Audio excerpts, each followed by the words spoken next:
So the frame is all nice and clean, and it looks like someone had a go at starting to polish it at some stage or other, but then somebody came along and put what looks like white emulsion house paint on it. I don't ask me. Nothing surprises me with what people do to bikes. But it'll be black anyway, because I can't be arsed with shiny stuff. I like things all black and murdered out. So it'll be dark black, my favourite shade. So as I said, all nice and clean, and I popped out them those bearing races, and I have them kept to one side there. Whenever I go to get bearings when I put a front end on it, just for sizing them up and stuff like that in the local bearing place. And we'll see where we go from there. So it came out quite clean. You see me at the tank there. So I have the sender out. I'll show you that in the next segment. The tap is out too, and it came out cleanish enough. We'll go at it like and get it perfect.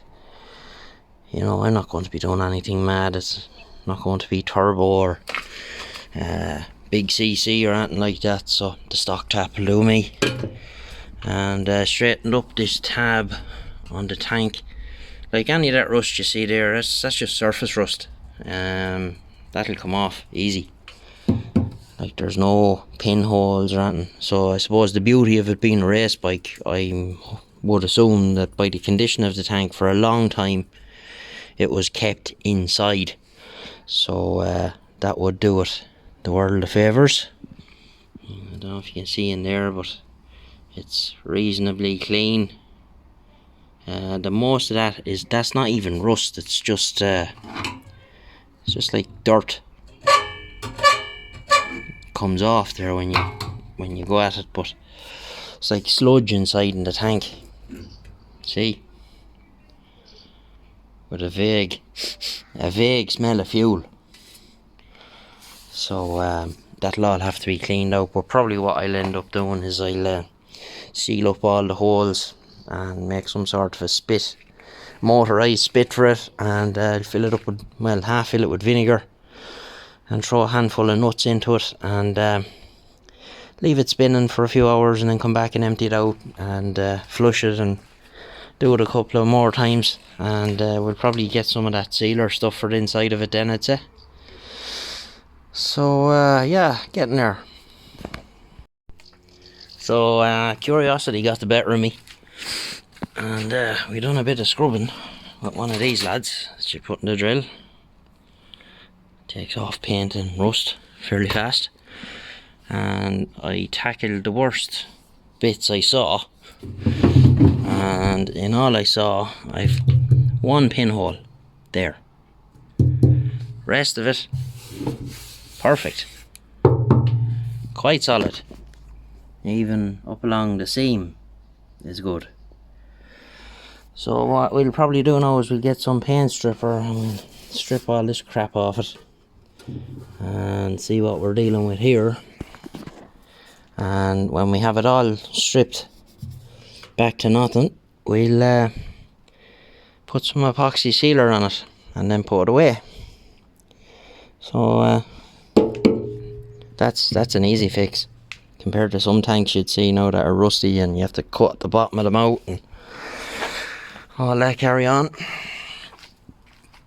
Happy days. Okay, so one of the first jobs I've done, and you might think this is a bit odd, but I have to work with what I've got. You can see there I pulled everything out of the tank, and believe it or not, the tap works. And the inside of the tank's not too bad. I had a look in there with the boroscope. I'll stick up some pictures at the end of it. So the fuel sender was all seized up and rusty and horrid and stuff like that, so we took it all apart and cleaned it all up inside. It's just a very simple linear potentiometer, really, the way it works. Same as a dial, volume dial on your radio or whatever the case may be. So when the gauge is at the full position, where the float is now, you're just getting 2.5 ohms of resistance. So as the gauge comes down and you have less fuel in the tank, the resistance increases to the point that where it's at empty, you have like 68 ohms of resistance, which is what pulls the needle on the gauge back down again. Now, so I can put the little casing back on this now, but all cleaned up, and we'll bag that up, tag it and put it away.